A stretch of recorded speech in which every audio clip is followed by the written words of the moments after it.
गुरु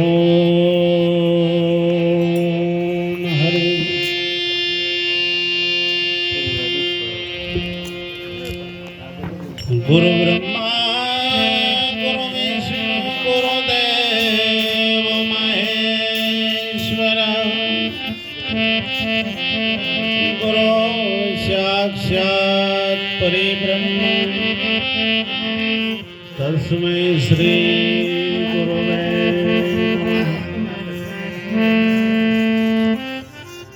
ध्यान मूलम गुरुमूर्ति पूजा मूलम गुरुपदम मंत्र मूलम गुरुवाक्य मोक्ष मूलम गुरुकृपा गुरु गोविंद एक रूप है वेद करो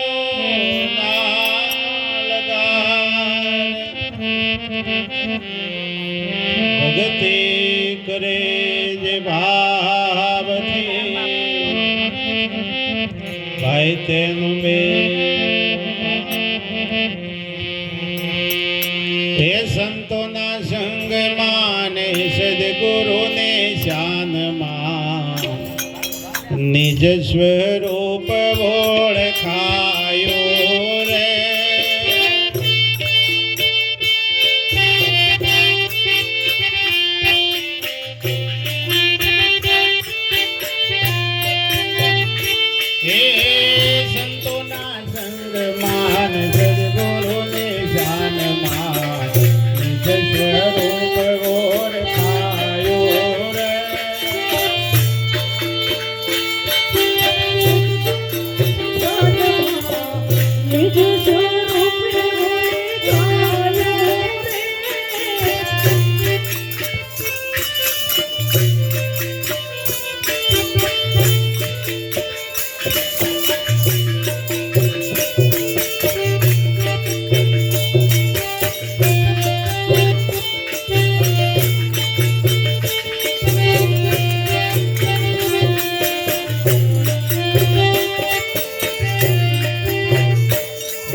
स्वरूप बोल खायो रे संतो संग मने सद्गुरु निशान मा निज स्वरूप योल खायो रे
આજના પવિત્ર અને પાવન પ્રસંગમાં કુડાસણ ગામની પવિત્ર અને પુણ્યશાળી ભૂમિ ગુરુ ભક્ત એવા અમારા લાલજીરામ મહારાજના નામ સ્મરણ નિમિત્તે આજના જે ભજન સત્સંગનો યોગ રાખી પરમ પૂજ્ય પરમ વંદનીય પરમ આદરણીય દયારામ મહારાજના સાનિધ્યમાં તખુરામ મહારાજની કૃપાથી આજના જે આ ભજનનો યોગ રાખ્યો એ બદલ આ પરિવારનો જોરદાર તાળીઓના ગરગરાટથી વધાવો સાહેબ.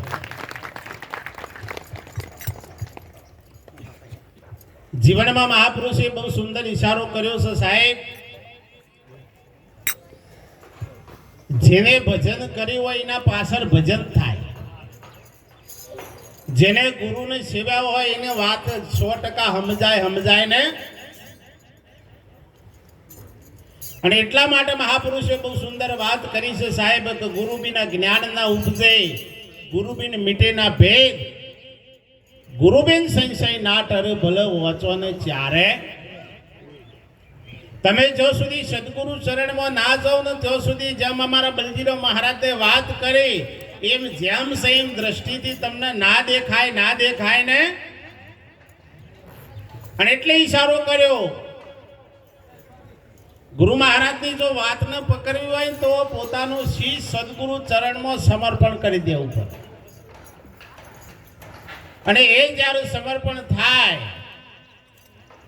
અને એટલા માટે મહાપુરુષે કીધું કે વાણી અમારી ફીર ગઈ આ તન આ દે, ખારી સો મીઠી ભઈ એ તો મારા સદગુરુનો ઉપદેશ.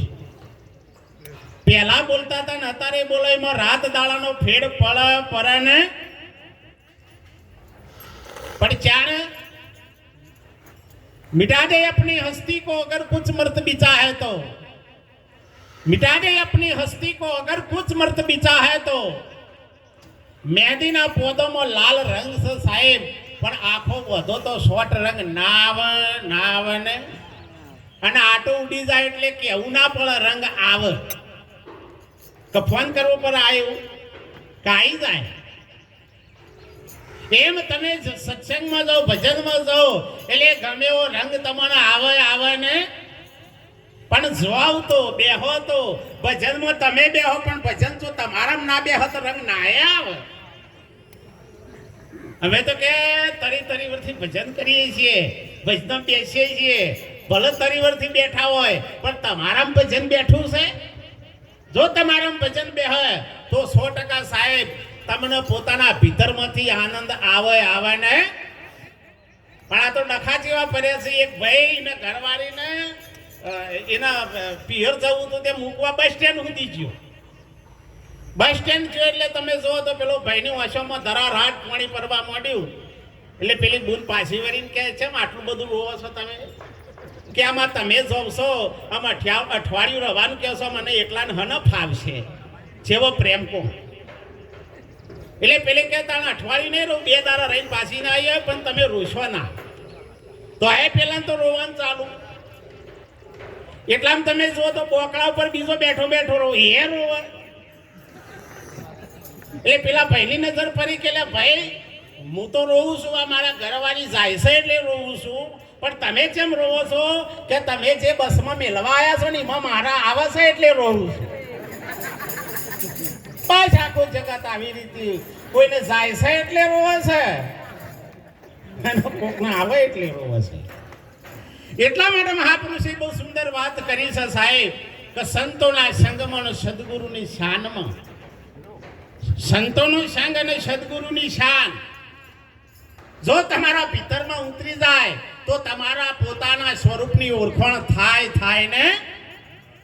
હું કોણ ને હરી કેવાય એસી બુજત બાણ સદગુરુ કો ઢૂંઢત પીરે વાકુ મુમુક્ષ જાણ. જેને મૈથી તાલાવેલી જાગે કે હું કોણ છું, રામને હું ઓળખું, કૃષ્ણને હું ઓળખું, અને આખા જગતને હું ઓળખું, પણ પોતાના હું અગ્નિ કરે તો તરત જ કે હું મને ઓળખતો તારા આ બસ આ છે ને એના માટે જ તમારે સદગુરુ ચરણે જવાની જરૂર છે. તમે તમને ઓળખતા નહીં એના માટે એટલે જ ઈશારો મહાપુરુષોએ કર્યો, કહા સે આયા બંદા કહા તું જાયેગા, ઉપાય શોધી લ્યો તેનો, પૂરા સદગુરુ જો મળશે તો ઉકેલ પારી દેસી તેનો. આ શરીર નતું તાણ તમે કઈ જગ્યાએ હતા, અત્યારે હાલ આ શરીર છો તો તમે કઈ જગ્યાએ છો, અને શરીર નહીં હોય પછી તમે કઈ જગ્યાએ જવાના છો. એના માટે આ પ્રાથમિક ભૂમિકા છે. અને જ્યારે તમે કોઈક એવા સદગુરુની ખોજમાં પડો, તાલાવેલી જાગે કે હવે મને નહીં રવાતું, તો 100% સાહેબ તમને તમારામાંથી જવાબ મળે ને. પણ આ તો ડખો કેવો થયો છે ખબર છે? મહારાજ હાવ દિગંબર હતા, આશ્રમ ચલાવતા તારે ભજન કરે, પોતાની મસ્તી મળે. તે એકાદ સેવક જો એટલે પછી બાપુ ભાડે કે બાપુ આપનો કોઈ સંસાર में रहने कोई ऐसा दिगंबर तो चले को नहीं. एकाद धोत्યું બાપુ ઉદા માટે લાવ્યો. બાપુ ધોત્યું પહેર્યું, ઘરમાં સંજોગે 2 ધોત્યો લાવેલો, તે મુંદેડા કાપી નાખ્યું. એટલે ચેલો ભારી ગયો કે બાપુ તમે આટલી ધોન રાખતા નહીં, આ તમે આપણા ઘરમાં ઉંદેડો થઈ ગયો છે તો તમે આટલે નહીં સાચવતા. એ બાપુ તો મસ્તી વાળા હતા, એમને તો આ તું પહેરાવું તોય હું, ના પહેરાવું તોય હું, તું આવું તોય હું, જોય તોય.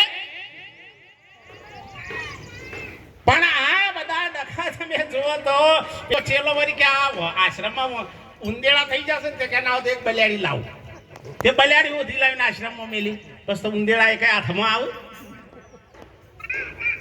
આમાં મારે બેનું પેલો પાછો થોડા દાડો ચીરી આવ્યો, તણ બલિયાડી હુકઈન બાપડી આવી થઈ ગયેલી. આવી ને ખાવા તો જોવે ના જોવે.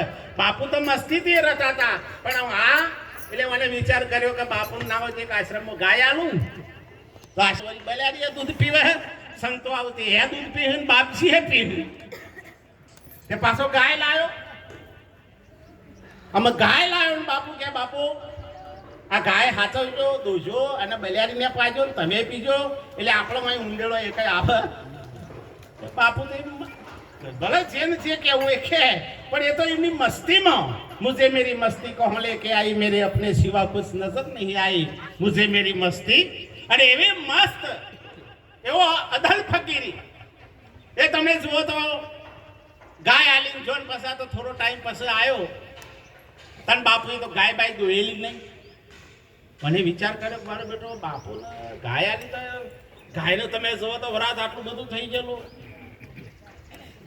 કે બાપુ ગાય દોતા. પેલા બાપુ કે મને વાંચો દોતા આવડા છે, હવે હરખો લુગડા પહેરતા નહીં આવડતું, વાંચો વાત કરે છે. એટલે મને વિચાર કર્યો કે ના હોય તો એકાદ માતાજી લઈ આલું કે ગાય દો બાપુને દૂધ ખવડાવશી.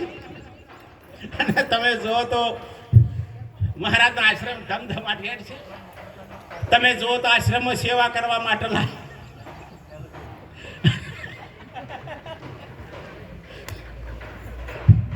બાપુ કે આ શોરૂમ માંથી ઘોડો એકલો આવ્યો તો, આ ટ્રેક્ટર લેવા જો ને એટલે શોરૂમ માંથી ઘોડો એકલો જ આવે. હા અને પછી એટલો ઘોડો કોઈ કામ ન કરે, એટલે ટેલર લાવવું પડે, ધોતી લાવવી પડે, પ્લાવ લાવવું પડે, આ બધું આવે. એટલે થોડા ટાઈમ પછી આ ઘોડાના ભૂકા ખાઈ નાખ્યા. એટલે પછી પેલા કે આ શોરૂમમાં લાવ્યો હતા તો ફર્સ્ટ ક્લાસ હતો, હાઈ ક્લાસ હતો. અને આ છે ને આવું થઈ ગયું કે બીજું કોઈ થયું નહીં, આ પાછળ વાળો વળી ગયો ને ત્યાં ઘોડાના ભૂકા ખાઈ નાખ્યા. બસ महापुरुषों कैसे है, हम है योगी अलग अनादि पार ब्रह्म से पारा, नाम रूप गुण नहीं हमारा कबू धरु नाम है अवतारा, हम है योगी अलग अनादि पार ब्रह्म से पारा. जे દારે તમે સદગુરુ ચરણમાં જાઓ ને એટલે બસ તમારા સિવાય બીજું કોઈ નથી. આ વાત સત્ય અને સનાતન છે. અને આ વાતને પકડવા માટે ફક્ત ને ફક્ત સદગુરુના સંગમાં રહેવાની જરૂર છે, સંતોના સંગમાં રહેવાની જરૂર છે. જો તમે સંતોના સંગમાં રહ્યા તો સમજી લેવાનો બેડો પાર થઈ ગયો. પણ આખું જગત ચો ભૂલું પડી છે ખબર છે? એ કોઈ જપ કરે, કોઈ તપ કરે, કોઈ તીરથ ફરે, કોઈ હોમ કરે, કોઈ હવન કરે, કોઈ અનુષ્ઠાન કરે, કોઈ ઉપવાસ કરે. આ બધું પરમાત્માને ખોરવા માટેના પ્રયત્નો કરે છે. પણ પરમાત્મા એ માથમાં આવતો 80-85 વર્ષ થઈ ગયેલો દાદા ને તમે જુઓ તો.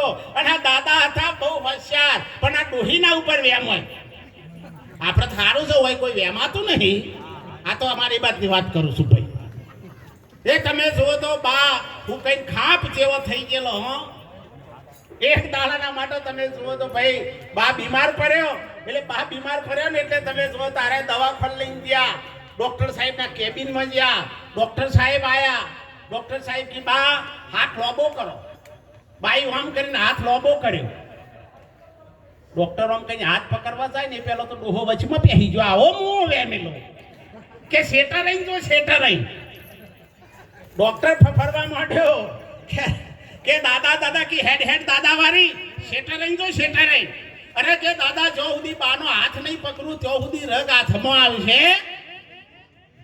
રગ હાથમાં નહીં આવે તો સુધી રોગનું નિદાન નહીં થાય. રોગનું નિદાન નહીં થાય તો સુધી દવા નહીં થાય. અને દવા નહીં થાય તો સુધી અમનો રોગ મટશે. દાદા કી ભાઈ 80 વર્ષમાં નથી થયો હજુ સુધી મારા હાથમાં ડોશીની રગ નહીં આવી. તારા હાથમાં હું કપાર આવે. એમ આખું જગત પરમાત્માની રગ પકડવા મથે છે પણ જાતે ને જાતે પ્રયત્ન કરે છે. જીવ છૂટવાનો ઉદ્યમ કરે તેમ તેમ બમણો બંધાય. આપ બળે છૂટે નહીં કોઈ છોડાવે સદગુરુ રાય. કોઈક એવા સદગુરુ મળી જાય તો 100% સાહેબ તમને આ ભવ બંધનની જેલમાંથી મુક્ત કરી અને તત્વમસી તે તું છે એની પારખ કરાવે. આટલું કઈ મારી વાણી વિરામ આપું છું. અહીંયા આપણે પુરાણમ મહારાજ પણ પધાર્યા છે તો બધાય બે હાથ ધર કરી છે નાથ કરજો. હા બોલો સદગુરુ મહારાજ કી, રામ મહારાજ કી, લાલજી રામ મહારાજ